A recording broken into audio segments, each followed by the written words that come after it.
Can you castle with pieces in between? Have you ever wondered if you can castle when there are pieces blocking the way?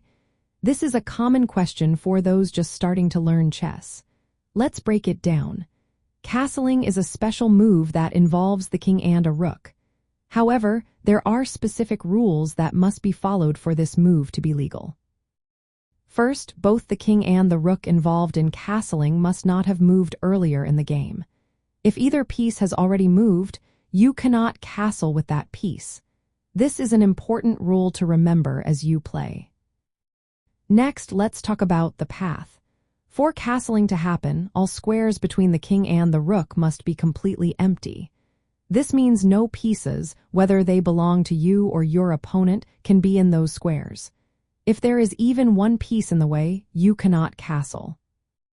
Additionally, the king cannot be in check when you attempt to castle. This means that the king must not be under attack from an opponent's piece.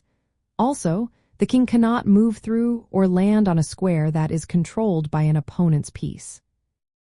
Now there are two types of castling, Kingside and Queenside.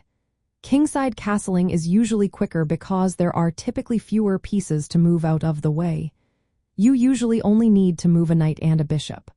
On the other hand, Queenside castling often requires moving the queen, bishop, and knight, which can take more time. Beginners often make the mistake of trying to castle without ensuring the path is clear or forgetting that the king or rook has already moved. Always double-check that the path is unobstructed and that the king is safe from threats. Castling is important for keeping your king safe and activating your rook. If pieces block the path, focus on developing them early in the game. This will help you castle as soon as possible and improve your overall position on the board.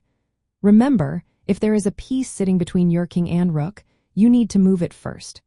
Castling requires that clear path, so plan accordingly.